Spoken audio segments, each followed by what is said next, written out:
Shabazz, Black in the Day in the 313, an Afrocentric perspective on African and African American history in Detroit. Today is October the 30th, and I think they call it Devil's Night in Detroit.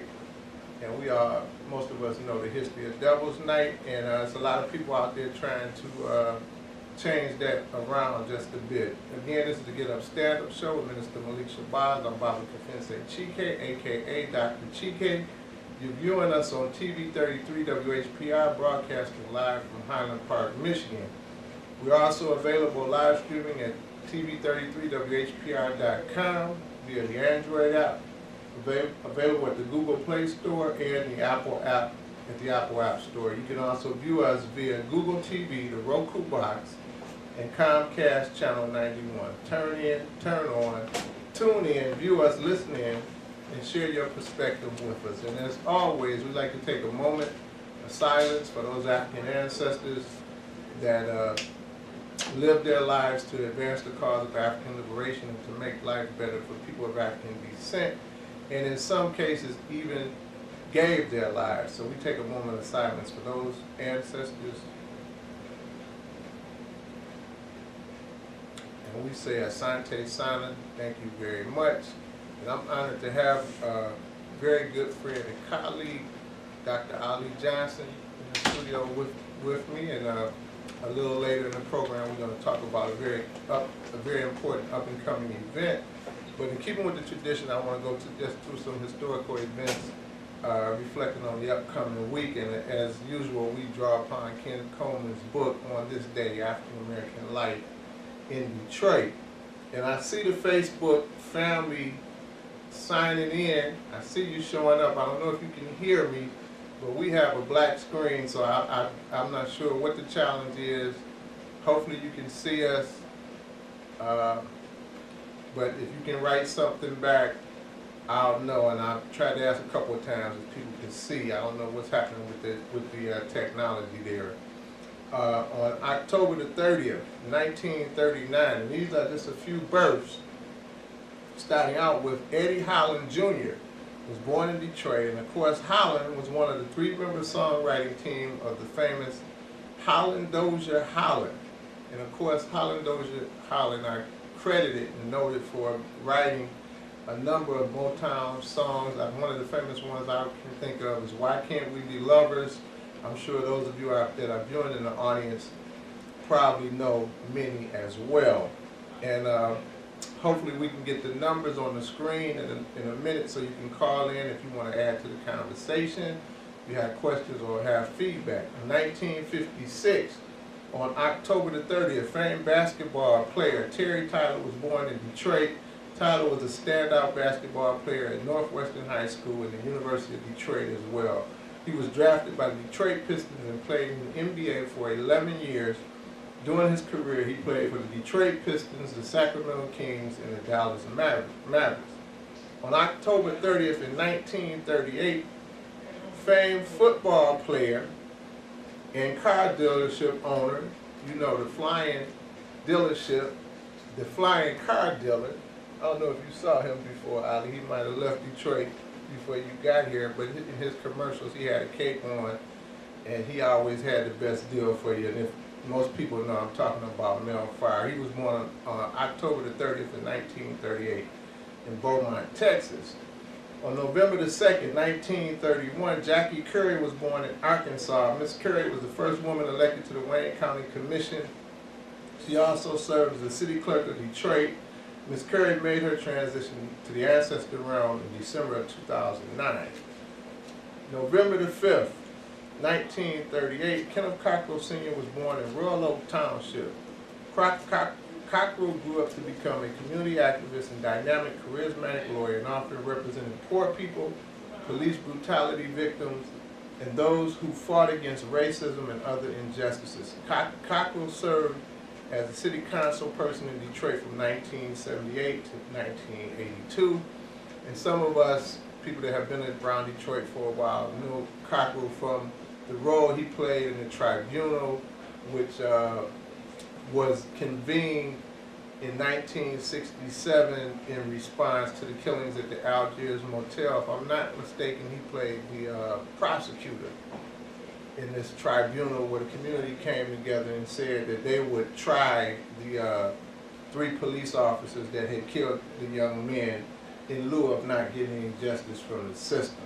He also, another very high-profile case that he was involved in was the Hayward Brown case, in which Hayward Brown was involved in a very serious and probably Detroit's most intense manhunt, where Hayward Brown, John Boyd, and Mark Bethune were involved in a shootout with the police and were chased by the police. This led to a manhunt that led to two of the 3 people being shot down and killed. And of course, Kenneth Cockrell was able to get Hayward Brown acquitted. And Kenneth Cockrell, many people thought would be the successor to Coleman Alexander Young, but he also died prior to being able to fulfill that. And we know his son would also follow in his footsteps by becoming a city council person as well. November the 5th in 1957, William T. Patrick was the first African-American elected to the city council since 1881. And there's another person I'm going to mention later in this historical segment that was the first African-American elected to what would become the Detroit City Council. And I also want to acknowledge, since we're on November the 5th, and this person shouldn't be up this late at night, but my son, Kofi Chike, was born on November 5th in 2004, so he has an upcoming 13th birthday. And we say Kuzaliwa Kwa Faraha to Kofi, my son, and many, many more. October the 31st, these are deaths. Clarence Eddings, owner of the Bluebird Inn Bar, made his transition to the ancestor realm at 82 years of age. Mr. Eddings acquired the bar, which is still there on Tigerman and Beechwood, in 1950. The Bluebird Inn became the mecca of bebop jazz, and it often featured national and local talents such as Kenny Burrell, Miles Davis, Donald Byrd, and John Coltrane, just to name a few. On October the 31st, in 2001, television news pioneer Jerry Blocker made his transition to the ancestor realm at 70 years old. Blocker joined Channel 4 in 1967 and became the first African-American to anchor a local newscast in the city. He also had worked previously for WCHD FM 105.9. And CHD, many of us remember, started out as, WCHD became WJZZ, which most people remember as Detroit's jazz station. It was a sister station to WCHB, and I think it was owned by Booth Broadcasting, which was the family that owned it. And it was a historical place to listen to jazz. It started out as WCHD and then changed to WJZZ. On November the 1st, 2007, Margaret Thomas made her transition to the ancestor realm. Ms. Thomas was a librarian and archivist who organized the Fred Hart Genealogical Society in 1979. This society is dedicated to the research and preservation of African American family history. She also worked as a writer and office assistant at the Detroit Tribune, which was a Detroit-focused newspaper that was black-owned. Also, and she worked there wrote for them from 1939 to 1945. 2011, civil rights activist Arthur L. Johnson made his transition to the ancestor realm at 85 years old. Johnson was a Morehouse graduate, and he was a classmate of Dr. Martin Luther King's. He served in a variety of leadership roles during his 60-year tenure of community service, including in leadership roles in the NAACP, the Detroit Public Schools, and Wayne State University. And if I'm not mistaken, somebody in the office can maybe Google this just to keep me honest. The scene from the news, and this was incorporated into several movies, including the movie Detroit, where Congressman Conyers, either the day the rebellion started in '67 or the next day, stands on the car with a bullhorn and urges people to leave, disperse, and go home. But I'm pretty certain it was Arthur Jefferson that was with him. Arthur Johnson that was with him at that particular scene. And in fact, if my memory serves me correctly, he wasn't as brave as Conyers. He was kind of like, look, let's get out of here. Conyers stepped up and said, let's see if we can kind of get these people to do something different than what they were doing. November the 2nd, 1974, labor leader Nelson Jack Edwards, the founder of the Coalition of Black Trade Unions, made his transition to the ancestral realm at 58 years of age. Edwards was a legendary figure in labor and civil rights, civil affairs, and the first African-American vice president of UAW, United Auto Workers Union.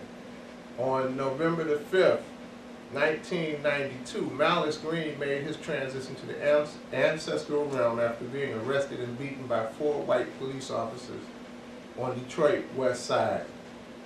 2 of the officers would be tried and convicted for the death of Mr. Green, and also the family of Malice Green was successfully sued the city of Detroit for $5.2 million. And this was a very high-profile case.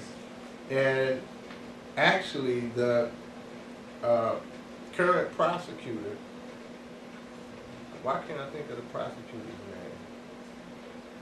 Kim Worthy prosecuted that case. And I think that she got a lot of kudos from the community for doing that. There was a lot of political stuff around that particular trial. Of course, Nevers and Butsons did serve some time. They were originally sentenced to like 10 or 12 years, something like that. They later appealed their cases and their convictions were overturned, but it was a very high-profile case. And some people even think that the way that case was handled in Detroit led the powers to be in the state to dismantle the Recorder's Court, which is one of the most efficient courts in the country.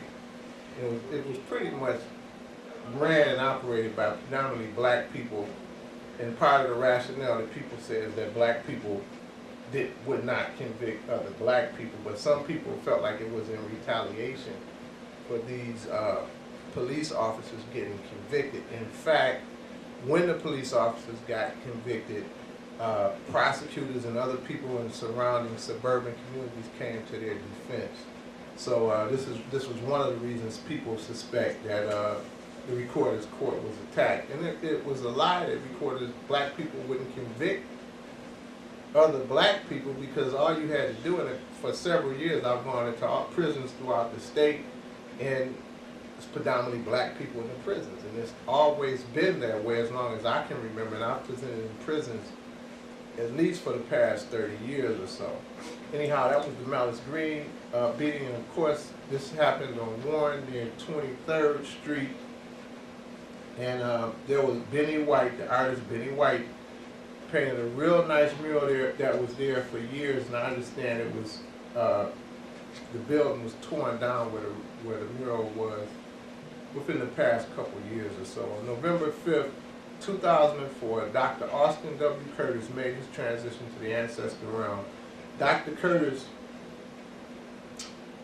was an assistant to George Washington Carver. He was George Washington Carver's research assistant for several years. After leaving that position, he established A.W. Curtis Laboratories in Detroit. His laboratory manufactured a host of products, including cosmetics, hair preparation oil, and rubbing oil for the relief of arthritic and rheumatic pain. And I think the Ringmaster's rubbing oil, which many of us are familiar with in Detroit, key historical events included the celebration of Rosetta Hines being in Detroit, having a Detroit radio presence for 31 years, and everybody knows the sassy, sensuous sounding voice of Sister Rita Hines. She was on WJZZ, WCHD, WJLB, and WGPR. And I understand she was supposed to be coming out of retirement and coming back to do some work in Detroit. I'm not sure, but she can be found on Facebook.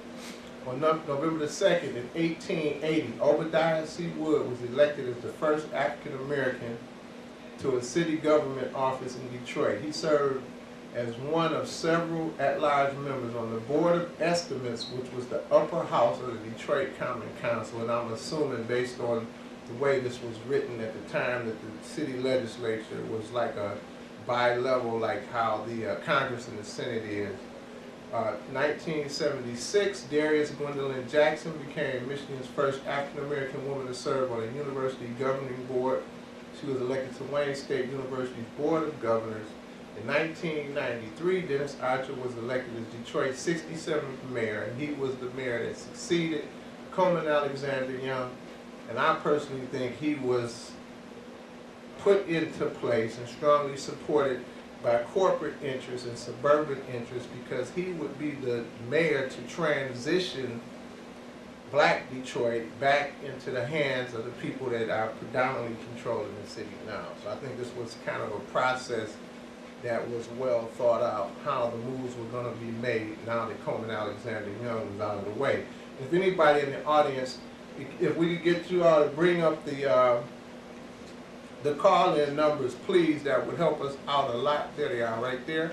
You can call in, offer a comment, maybe a correction, share your perspective at 313-868-0342, 313-868-0351, 313-868-4336. And again, you're viewing us at TV33 WHPR. On November the 11th, 1970, Richard H. Austin was elected as Michigan's Secretary of State of Michigan. He was the second African American elected to a state office. And I remember this. I guess I was probably about 11 years old, but I remember feeling proud that this black person, of course I didn't have a lot of knowledge about politics, but hey, somebody black was getting elected to an important position, and I remember feeling proud and knowing that that was happening. On November the 3rd, in 1992, 3 African-American women were elected to Detroit's Recorder Court. Margie Braxton, Karen Ford Hood, and Maggie Drake. In 1994, over 200 protesters gathered outside the offices of the Michigan Chronicle to protest the black-owned newspaper's support for then Republican Governor John Engler.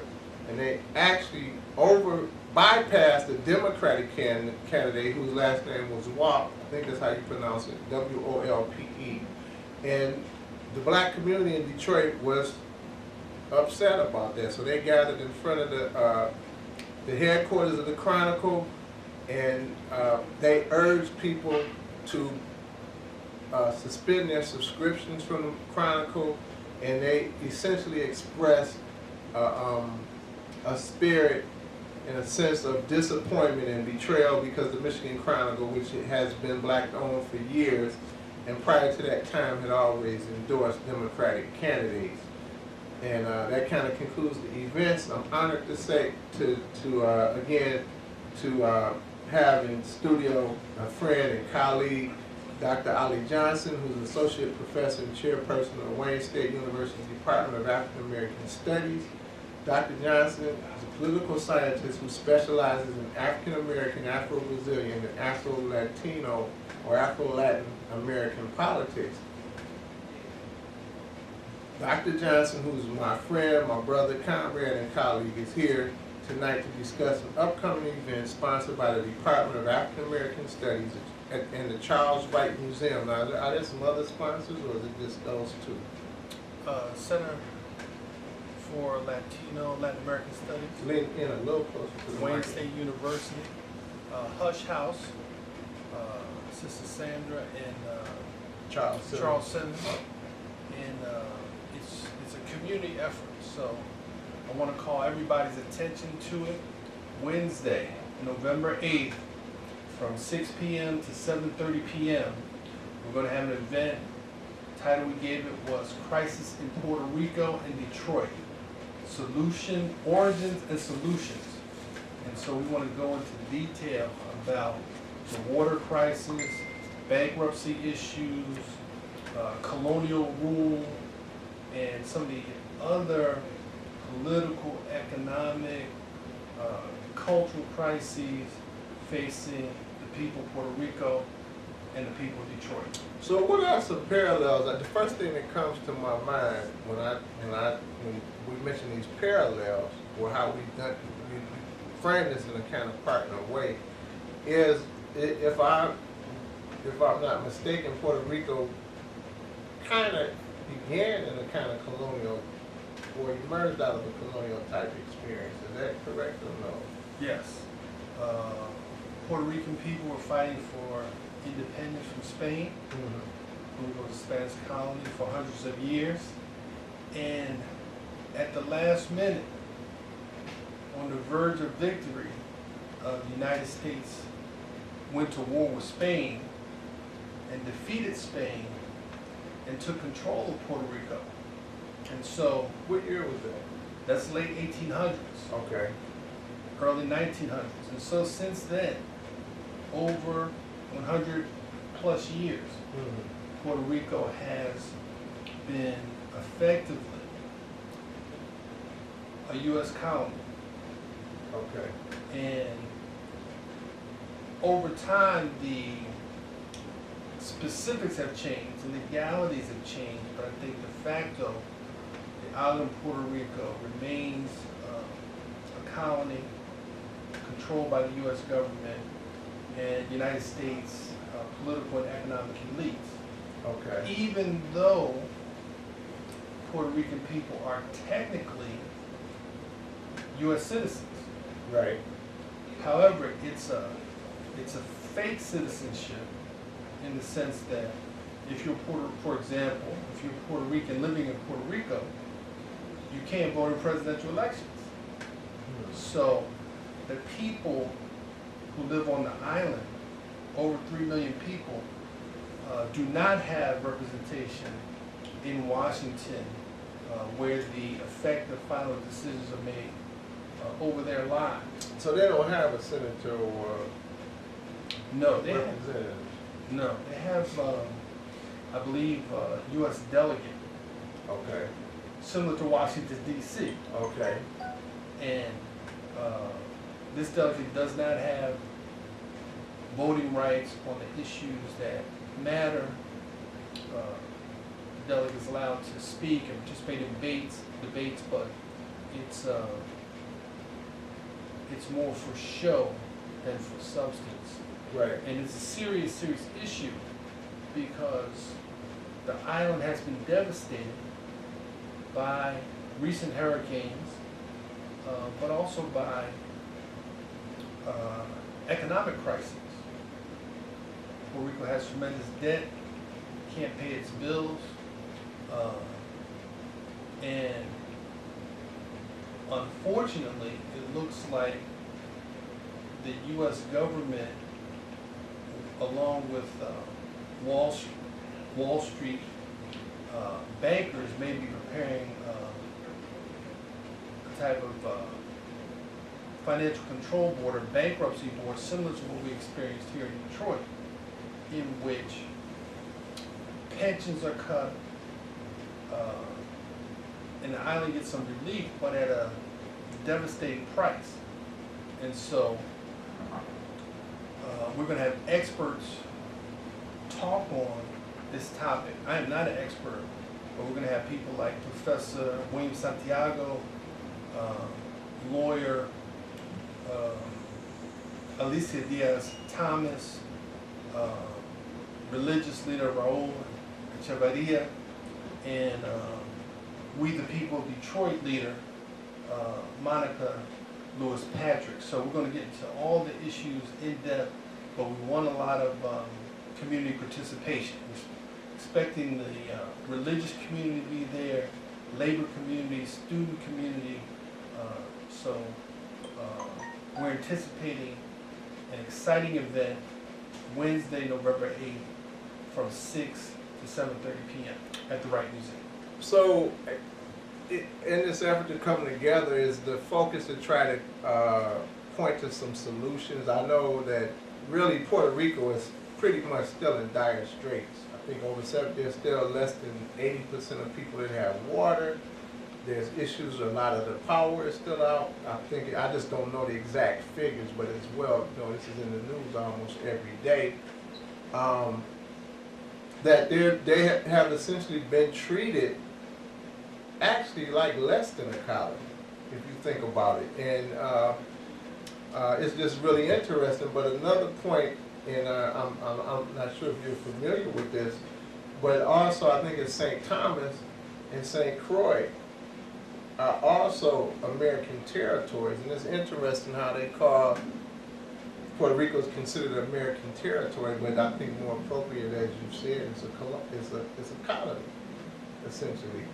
And but I bring up St. Croix and St. Thomas because we're not even hearing anything about their status, but I understand it's worse than Puerto Rico's.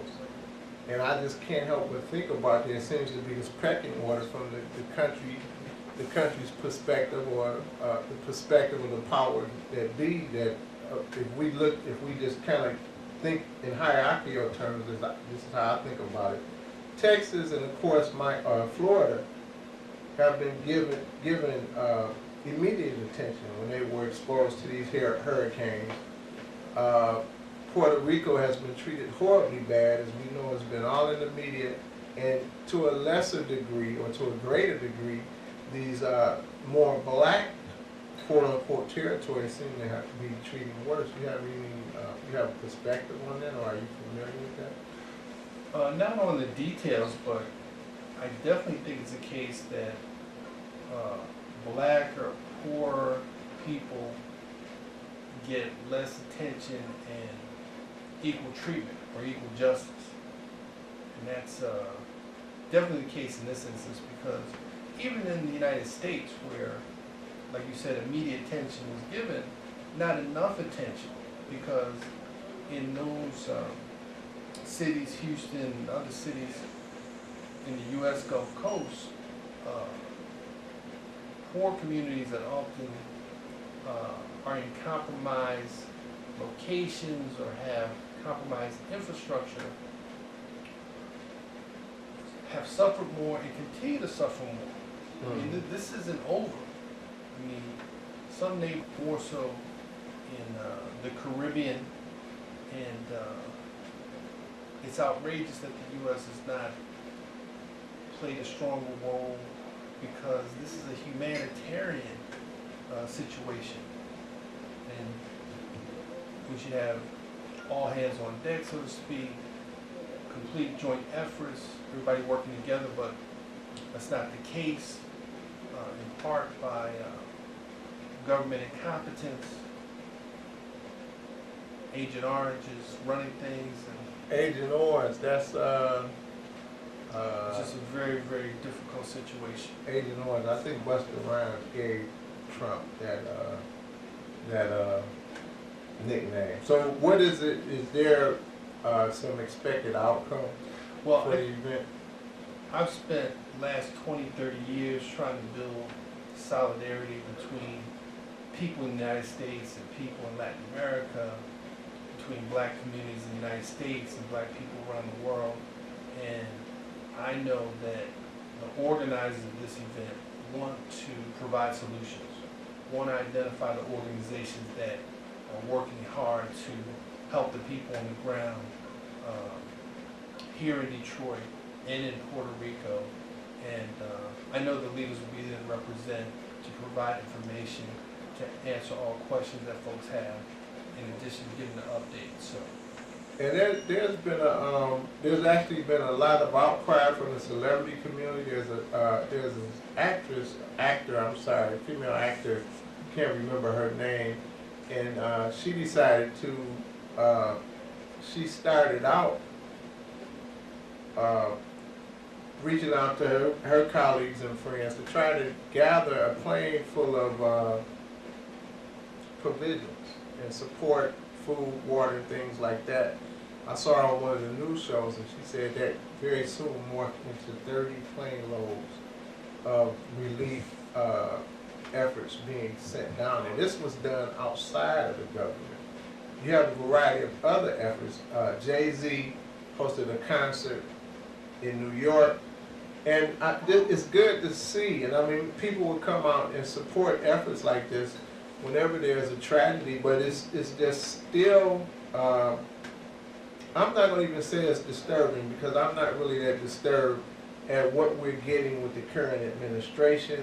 And I think the current administration, even though many people focus on one person, I think it's indicative of a stronger sentiment that has come to a height in the country today.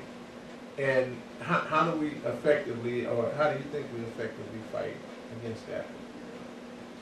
Well, I think we got to fight on all levels.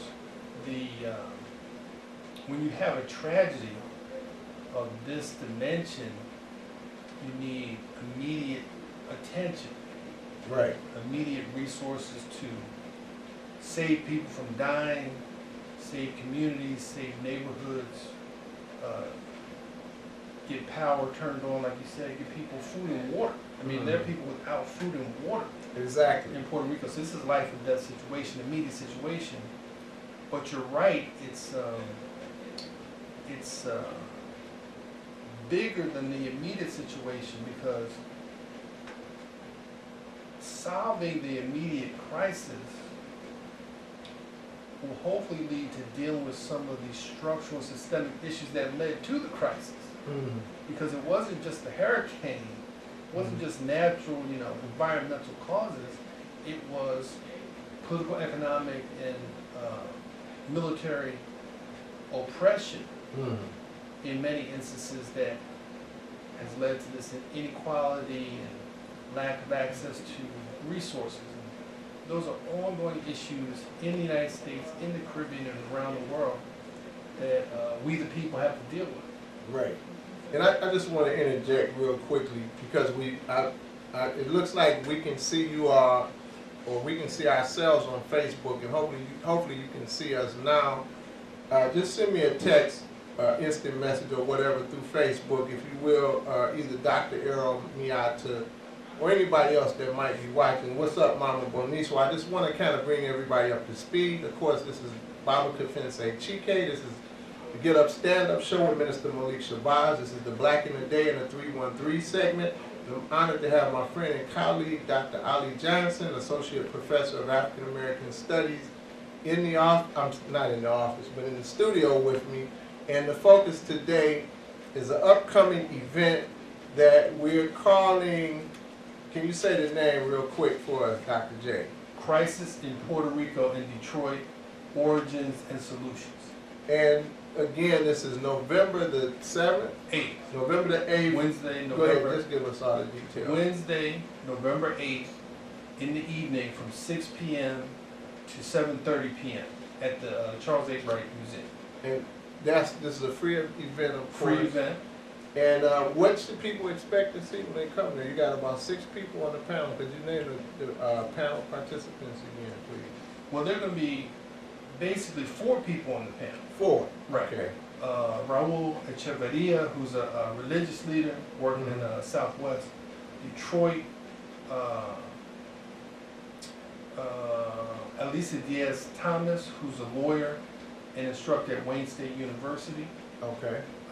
Monica Lewis Patrick, who's a leader of We the People of Detroit, a nonprofit that works on water issues, economic issues, all issues Detroit related. And I think I'm missing one person. I have a list here that'll help. But let's see, we have Jorge. No, Jorge Chania is the moderator. Okay. And he is the director of the Center of Latino and Latin American Studies at Wayne State University. He's a native of Puerto Rico. Okay. Born in Puerto Rico, raised in New York City. Very knowledgeable, one of the top experts in the world on colonial history of Puerto Rico and the Caribbean. Okay. Oh, but the name that I want to mention is William Santiago. Okay, he's a professor at the University of Michigan. Dearborn. Okay. Also from Puerto Rico, also leading scholar and leading activist in the movement for independence for Puerto Rico. And he has done extensive research on the economic Rape Puerto Rico? and bled it dry and put it in this kind of untenable situation in which is, if we aren't on top of it, will devastate the Puerto Rican people even more. And I listened and listened to a lot of talk radio and watch a lot of news, and I seemed like I was hearing something. Maybe you can help clarify this. That the current situation of Puerto Rico's bankruptcy or near bankruptcy, their debt, has a lot to do with various industries or other commerce type endeavors, essentially abandoning Puerto Rico and kind of leaving it without whatever the particular industries were there. Are you familiar with that at all? Well, I'm familiar with what do you call it? Casino capitalism. Casino capitalism. In which you kind of rate community or take advantage of the structural situation the community's in to exploit it. In Puerto Rico, because it's a colony, effectively doesn't have the power to regulate the industries that a state would have. Right. So businesses can get away with very exploitive labor practices and investment practices that benefit them much more than the people of Puerto Rico. And so that's where we are now. But the experts, they know the details much better than I do, and they're going to explain it to the folks on Wednesday, November 8th, and I encourage everyone to come. But what that brings to mind, Ollie, and man, the thought eluded me just that quick. Oh, the current trend that is emerging that is prevailing with the Trump administration. And of course, we know a strong point that Republicans assert is this idea of states' rights, which with things like the person that's over the EPA now and various executive orders and other things that are occurring or being attempted under the Trump administration, it seems to me that the very same strategies are being implemented within the United States, or they're trying to be implemented, to exploit poor people, underprivileged people. I don't really like the word minorities, but the poor working class, poor, through various efforts that can be carried out through the administration. Can you see those parallels, or am I? No doubt about it. I mean, no, you're seeing the reality for what it is, but it's, I think of it as the current administration just being more transparent in their greed and desire to profit by the misery of others. They didn't create this system, but they're taking it to just greater levels of devastation and desperation for the people. And so that's why I think we just need some systemic and structural changes to bring some balance into the situation.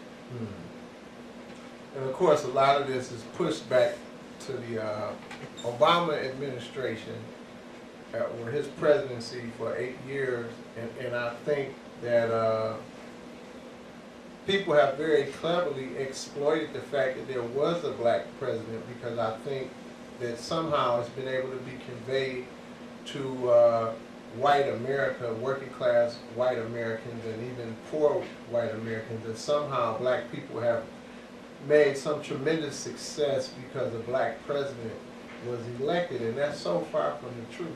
Because from my perspective, the success or the fact that Obama was elected did very little to advance the cause of black people's advancement, however you want to contextualize it. Do you have any thoughts about that? Well, I agree. President Barack Obama was and is beloved by millions of Americans, especially African Americans. And so speaking critical of him, we put ourselves at risk. But I think the Democratic Party... We put ourselves at risk with who? other African Americans? being or- shunned from the community. But the Democrats aren't coming to save us. The Republicans aren't coming to save us. We need new political forces, new movement forces, new activist forces, because